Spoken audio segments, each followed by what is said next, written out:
नमस्कार मित्रों, मैं डॉक्टर राजकुमार संस्कृत सौर्यम चैनल में आपका हार्दिक स्वागत है, अभिनंदन करता हूं। मित्रों, जैसा कि आप जानते हैं कि यूपी टीजीटी के संपूर्ण पाठ्यक्रम पर आधारित हम लोग रविवार और बुधवार को मॉडल पेपर 125 क्वेश्चन का हम लोग टेस्ट ले रहे थे। किन सभी छात्रों के निवेदन से हम इस समय हर शनिवार और बृहस्पतिवार को पुस्तकों का 100 क्वेश्चन का पुस्तकों का टेस्ट हम ले रहे हैं, जिसमें एक क्रम जो 7-8 किताबें हैं, 8 किताबों में जैसे शिवराज विजयम, किरातार्जुनीयम, नीतिशतकम, मेघदूतम, जो शेष किताबें हैं सभी किताबों को यदि हम पाठ्यक्रम को देखें तो 8 किताबें हैं। आठों का 100 क्वेश्चन का हमने करा लिया है। शेष हम लोग दूसरा भाग चल रहे हैं और फिर तीसरा भाग हम लोग करेंगे। तो जो परीक्षा के 10 तारीख हमने करा लिया है, जो आपको शनिवार और जो बृहस्पति आएगा उसका जो डेट है, देखिए 15 तारीख को होना है किरातार्जुनीयम का दूसरा भाग, 17 तारीख को होना है नीतिशतकम का दूसरा भाग, 22 तारीख को होना है मेघदूतम का दूसरा भाग, 24 तारीख को होना है संस्कृत व्याकरण प्रवेशिका का दूसरा भाग, 29 तारीख को किरातार्जुनीयम का तीसरा भाग लेंगे और 31 जुलाई को संस्कृत व्याकरण प्रवेशिका का तीसरा भाग लेंगे। इसके साथ साथ फिर देखिएगा 1 अगस्त को मेघदूतम का तीसरा भाग, फिर इसके बाद 2 अगस्त का शुकनाश का लेंगे तीसरा भाग, फिर 3 अगस्त को लेंगे शिवराज विजयम का तीसरा पार्ट। इस प्रकार से जो डेट है आप क्रम देख लीजिएगा, पूरा डेट आपको स्क्रीन पर भी आएगा। 15 तारीख को, 17 तारीख को, 22 तारीख को, 24 तारीख को, 29 तारीख को, 31 तारीख को, ये जुलाई का आपका टाइम टेबल है।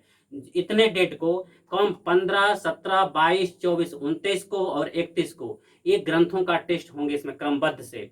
इसके बाद फिर देखेंगे तो 1 अगस्त को, 2 अगस्त को, 3 अगस्त को भी हम ग्रंथों का 100 क्वेश्चन का टेस्ट लेंगे, जिसमें इतना अभ्यास मैं करा दूंगा कि कोई भी इससे बाहर मैटर आपको नहीं आएगा। अधिक से अधिक आप अभ्यास कराने का प्रयास करेंगे। इसके साथ साथ जो गैप पड़ रहा है इसी बीच में आपको हम संस्कृत व्याकरण प्रवेशिका से धातु रूप हम एक एक लेकर के चलेंगे। पहले धातु शब्द रूप का, फिर धातु रूप का, फिर समास का, फिर संधि का अलग से मैं टेस्ट कराऊंगा कि जो आपको जो समस्याएं होंगी वो समस्याएं जब पार्ट वाइज करेंगे वो भी समस्या दूर हो जाएगा। फिर 100 क्वेश्चन का भी हम लोग करेंगे।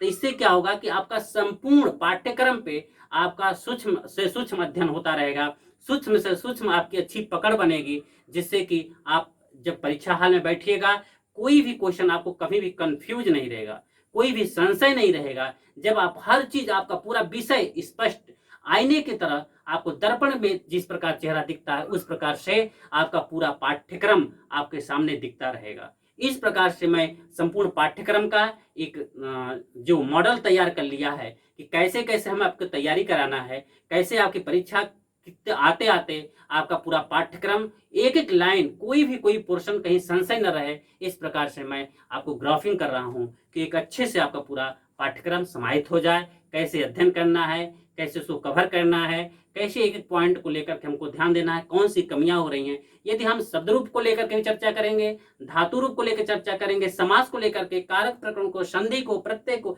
सभी का अलग अलग पार्ट से करके व्याकरण को सूक्ष्म से सूक्ष्म अध्ययन करेंगे। आप बहुत से बच्चे नोट्स में भी दिए, नोट्स में भी देखिए जो लेखक के बारे में जो स्टूडेंट होते हैं वही अपना फीडबैक देते हैं। जैसा कि हमने समास का नोट डाला, सभी बच्चे बहुत सराहना किए कि सर आपका समास संस्कृत व्याकरण प्रवेशिका को हम लोग पढ़ते नहीं समझ में आता है, लेकिन आपने नोट्स जो डाला उससे हम लोग को बहुत स्पष्ट हो गया। इतनी सरलता से हम लोग को समझ में आया कि एक बार पढ़ने 2 बार पढ़ने से ही हम लोग का समास प्रकरण पूरा कंठस्थ हो गया। तो नोट्स पर ही निर्भर करता आप कैसे बना। बाबूराम सक्सेना को समझना कठिन है, लेकिन उसी को यदि नोट्स के रूप में यदि आप प्रस्तुत कर दिया जाए, कैसे आपके दिमाग में सरल से सरल कैसे समझ सके, उसमें मैं फोकस करता हूँ कि आप अधिक से अधिक उसको समझिए। इस प्रकार से यदि अध्ययन करिएगा तो आपको आ जाएगा। तो इसलिए आपको मैं सूचना था कि कब कब टेस्ट होना है। ग्रंथों का टेस्ट हर बृहस्पतिवार, हर शनिवार। शेष दिन में यदि कोई गैप पड़ता है, इसी में मैं शब्द रूप, धातु रूप, समास, कारक का संस्कृत व्याकरण प्रवेशिका से अलग से लेंगे। आपको 100 क्वेश्चन का 50-50 क्वेश्चन जैसे तैयार हो जाएगा वैसे लेंगे। इस प्रकार से हम आपका पूरा मॉडल पेपर का हो गया, ग्रंथों का हो गया, संस्कृत व्याकरण प्रवेशिका का मैं पर्सनल अलग से लूंगा। इस प्रकार आप सप्ताह भर पूरा टेस्ट में हम लोग रहेंगे। जब अधिक से अधिक टेस्ट का अध्ययन करेंगे तो आपकी अच्छी तैयारी हो जाएगी। धन्यवाद।